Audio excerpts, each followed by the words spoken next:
Bank Indonesia BI terus mendorong akselerasi transaksi cross-border menggunakan Quick Response Code Indonesian Standard (QRIS). Deputi Direktur Departemen Kebijakan Sistem Pembayaran B. Himawan Husprianto mengungkapkan bahwa saat ini, turis dari Malaysia menjadi pengguna QRIS paling masif di Indonesia. Himawan menjelaskan, dominasi penggunaan cross-border saat ini berasal dari skema inbound, yang berarti warga negara Malaysia banyak berbelanja di Indonesia menggunakan QRIS. Sekarang yang paling gede Malaysia. Malaysia banyakan inbound gitu ya. Inbound tuh artinya orang Malaysia banyakan belanja di kita. Ujar Himawan dalam pelatihan wartawan BI di Bukit Tinggi, Jumat 24 Oktober 2025. Himawan menyoroti beberapa lokasi di Indonesia yang menjadi tujuan favorit turis Malaysia untuk bertransaksi menggunakan QRIS, terutama di Pulau Jawa. Paling banyak tuh di Bandung. Mungkin Bandung atau naik Wush. Kadang-kadang mereka naik Wush tuh karena kereta cepat di ASEAN baru kita kan ya. Naik Wush itu cukup masif penggunaan di Bandung gitu kan ya. Atau di Tanah Abang. Tapi intinya orang Malaysia banyak menggunakan ini. Paling banyak, kata dia. Sementara itu, untuk Singapura, transaksi QRIS masih relatif berimbang balance. Meskipun Himawan mengakui masih ada beberapa merchant dan penerbit di Singapura yang belum sepenuhnya mendukung penggunaan QR.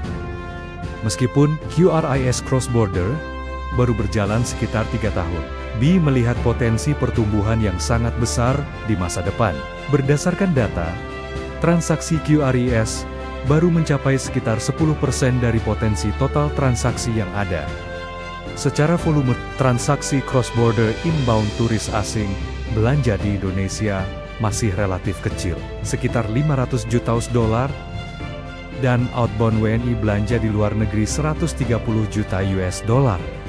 Namun, Himawan optimis, volume transaksi ini akan terus tumbuh signifikan, mengikuti perkembangan pesat QRIS domestik sejak awal diluncurkan. Volume transaksi pembayaran digital yang terdiri atas transaksi melalui aplikasi mobile dan internet mencapai 4,43 miliar transaksi. Kinerja transaksi ekonomi dan keuangan digital pada Agustus 2025 tetap berlangsung dengan baik, didukung oleh sistem pembayaran yang aman, lancar, dan handal. Volume transaksi pembayaran digital yang terdiri atas transaksi melalui aplikasi mobile dan internet mencapai 4,43 miliar transaksi atau tumbuh 39,79% year on year pada Agustus 2025, didukung oleh peningkatan seluruh komponennya. Volume transaksi aplikasi mobile dan internet masing-masing tumbuh sebesar 15,86% year on year dan 18,85% year on year. Termasuk transaksi QRIS yang tumbuh 145,1%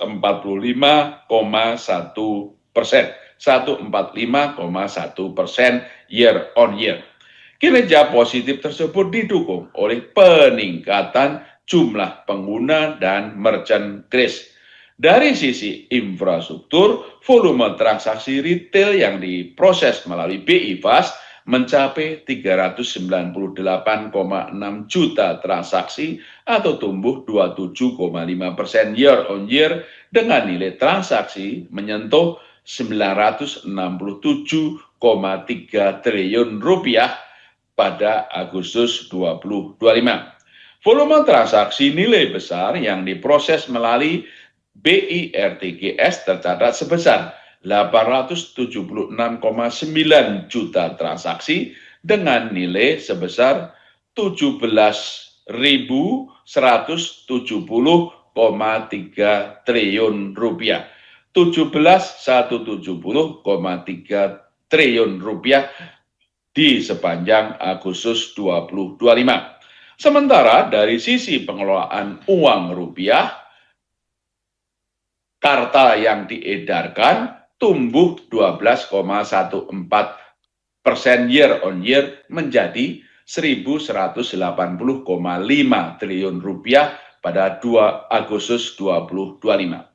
Stabilitas sistem pembayaran tetap terjaga, ditopang oleh infrastruktur yang stabil dan struktur industri yang sehat.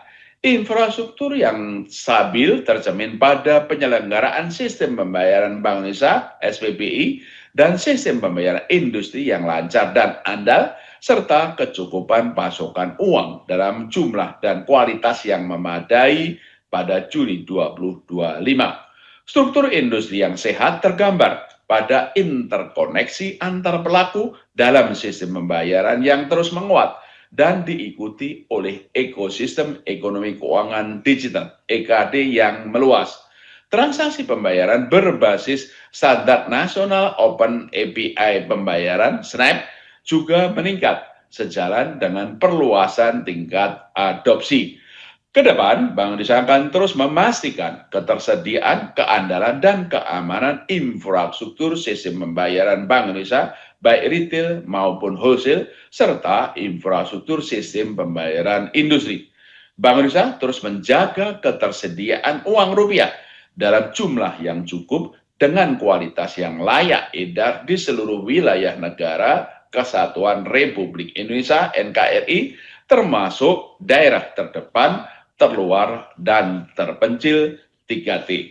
Itulah pokok-pokok hasil pembahasan mengenai asesmen perkembangan terkini, prospek, dan sejumlah arah dari global, domestik, maupun juga di moneter, sistem keuangan, sistem pembayaran, dan berbagai indikator-indikator yang lain.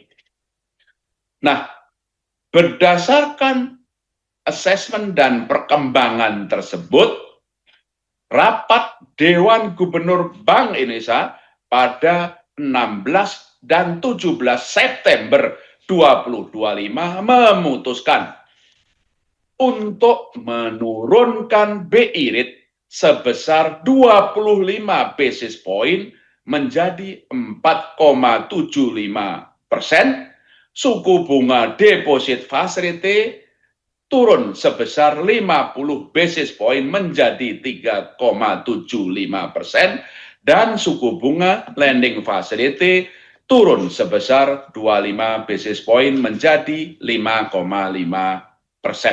Saya ulangi, berdasarkan asesmen mengenai perkembangan, prospek, dan berbagai indikator global nasional tersebut, rapat Dewan Gubernur Bank Indonesia pada 16 dan 17 September 2025 memutuskan untuk menurunkan BI rate sebesar 25 basis point menjadi 4,75%, suku bunga deposit facility turun sebesar 50 basis point menjadi 3,75%, dan suku bunga lending facility turun sebesar 25 basis point menjadi 5,50%.